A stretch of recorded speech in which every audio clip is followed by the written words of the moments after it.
Hello, Rhonda. Okay. Hi, Amy. Hi, how are you? I'm good. I'm good. How are you? Good. Thank you for taking the time to talk with me this morning. This is a new way of doing it, and I'm going to totally give Yeah. you all the credit. Get to know you a little better. We've had a little interaction over time in years past, but I didn't really know a whole lot about you, so I thought that this would be a really good way to get to know you and let everyone else get to know you too.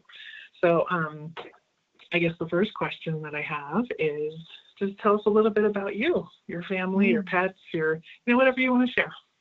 okay. Well, I think it's interesting that we used to work together in edits um, way back. And so that's how I first came across you. And that whole team was awesome. So, but then after COVID, I don't know, I don't know, everything changed after COVID. And then I didn't go back to edits. I don't know. I had a break in there where I was on leave because my mom got sick. And But anyway, so when after COVID and all that, I just didn't come back to edits. I don't know what happened. I hope nobody held that against me. But anyway, Oh, I'm sure not. yeah. I don't know. I live in Wyoming. I've been at UC Health for about 9 years coming up in February, I think it will be. Great. And yeah, it's been great. My town is about 800 people or so.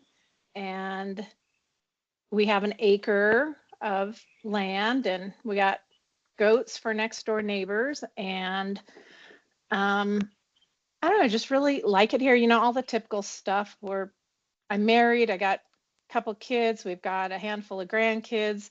We like to be Mm, outdoors and, all that regular stuff. So we have some pretty great views around here that are unbeatable. I'm sure like Colorado too, but I grew up in a small town 40 miles away from here. And my great grandmother grew up there. My mother, I'm thinking because I was adopted. So I think my grandmother, it's technically my great grandmother. Anyway, it's a whole weird story.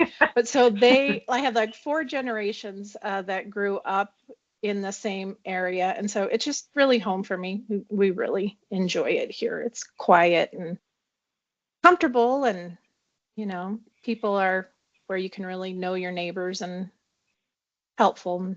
It's really a nice place to live. that's so good. Do you make it to Denver very often, or do you like to just pretty much stay where you are? Oh my gosh, no. So before COVID, we used to have those meetings where everybody would come in, and Hmm. I was able to do one of those.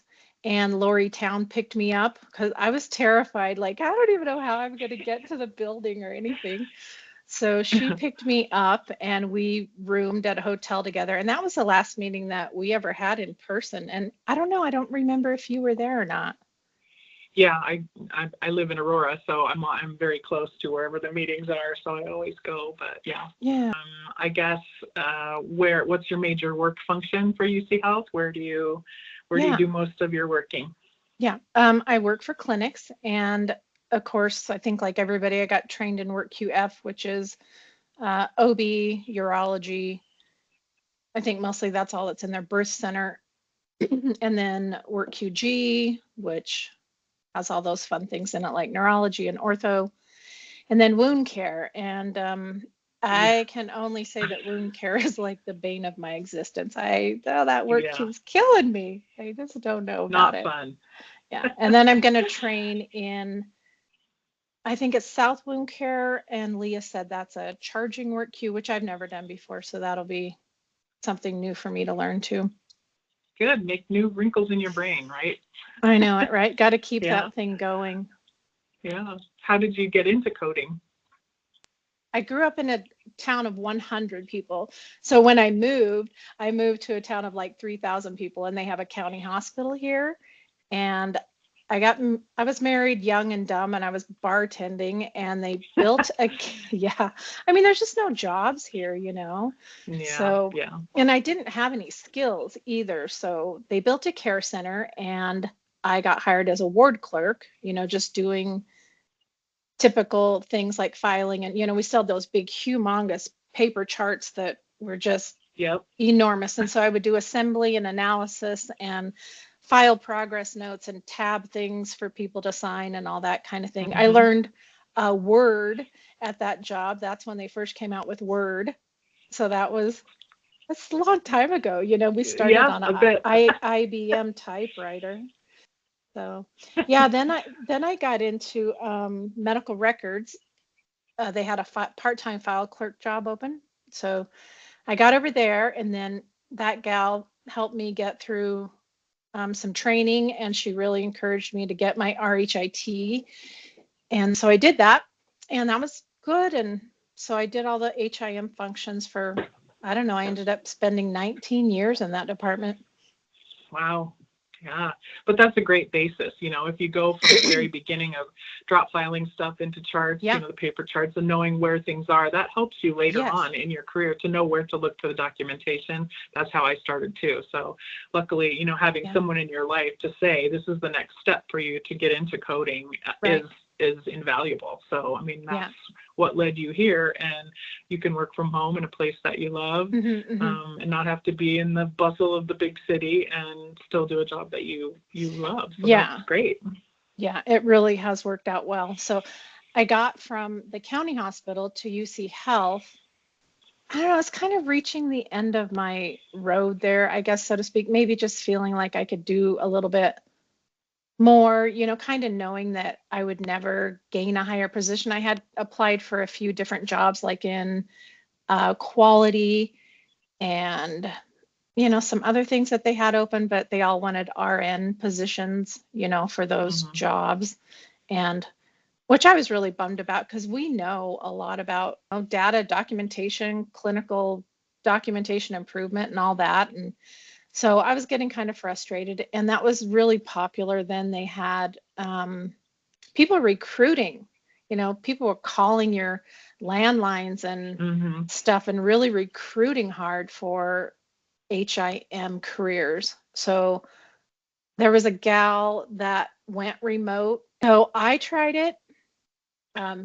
I mean, you had people just calling you. I don't know how they even found you. I think they must have looked you up on the AHIMA registry or something. Yeah, probably.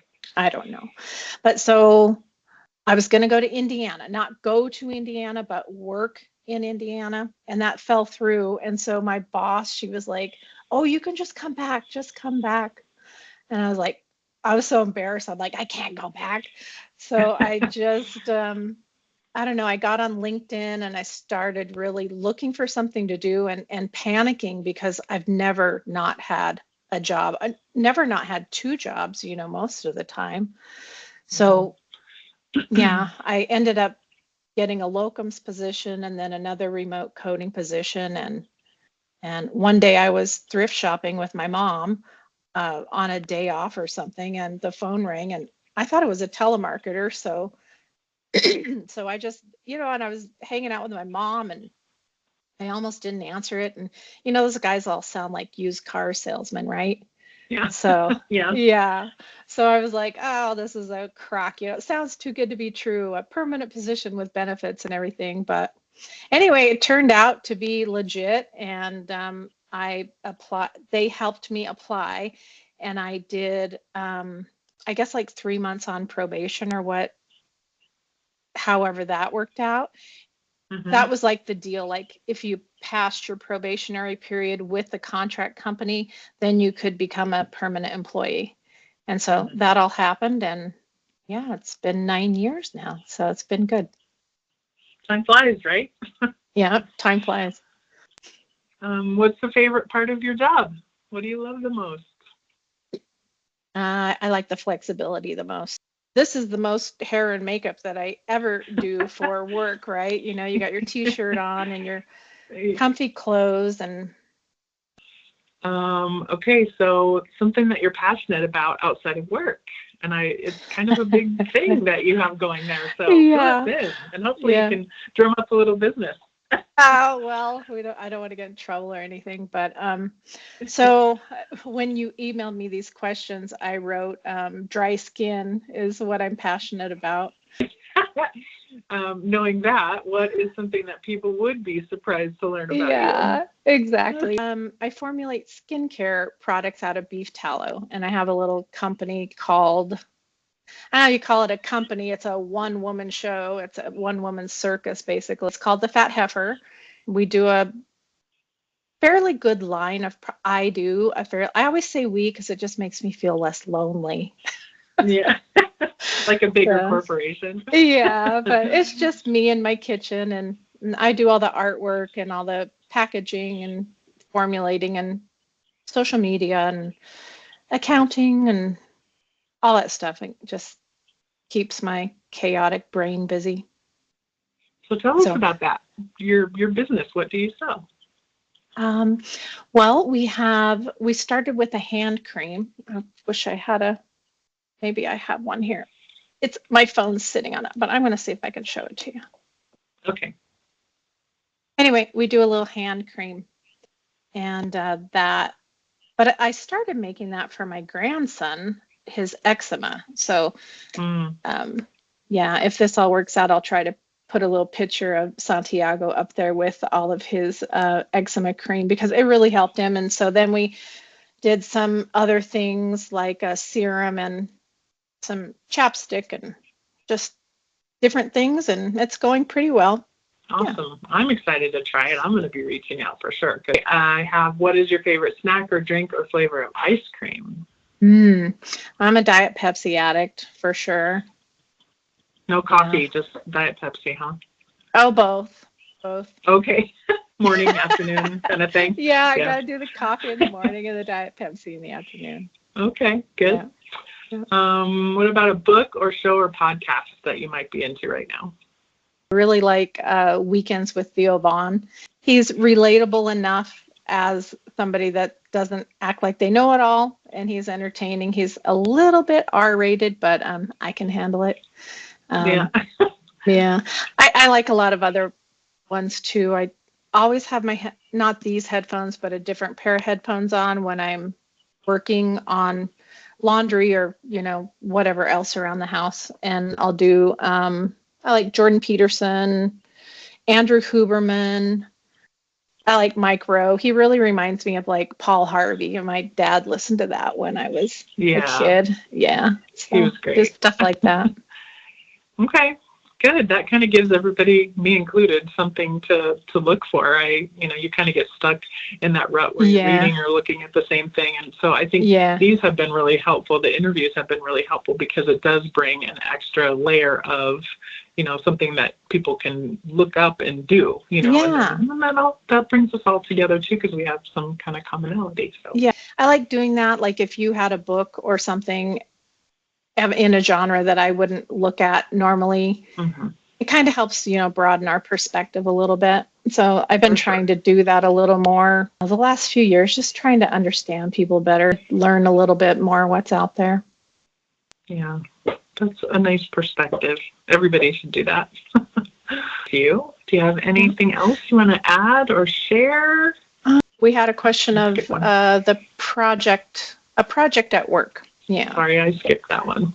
Oh yeah, well, it's okay. There's, I don't think there's a lot of opportunity to work on projects when you're a coder. You're coding, but I do like making tip sheets and playing with the design or color coding things. And I'm a very visual person, so if you give me a Word document that is just a bunch of text, I kind of blank out on it. Yeah. So yeah, I like making things that have a lot of just visual aspects that people like me can, I don't know, maybe everybody's starting to get the attention span of a flea, but I really need pictures. So I like making tip sheets with pictures. Yeah, I think that engages people more, if there's something visually appealing to look at, pictures or just text that's a little different. It does help people to ingest that information and use it better. So I agree with you. Yeah. Okay, well, anything else you want to add? Or I guess I've really appreciated I was struggling a little with the goals thing that we had this year, how they kind of restructured the whole thinking of it. But this has been a fun project, and I really think community and connecting adds to, satisfaction of our lives overall. So I wanted to thank them for that. Hopefully this turns out good so we can, present it the way that we hope, and Yes. everybody can enjoy it. Yeah. Well, Rhonda, thank you so much for coming up with this idea of making a video rather than just, PowerPoint or whatever. Not that those are not worth something, they are. But it's just a little extra special touch, and I'm appreciative of you for coming up with this idea and doing all the techie stuff, because I'm just not. So, wish me luck. Yeah, I had to start learning how to make reels and stuff with my little business, and so it'll be good practice for me to try to pull this all together. Perfect. Well, I appreciate you very much. And it's been so great talking with you. So thanks for taking the time. I appreciate it. Thank you. Yeah.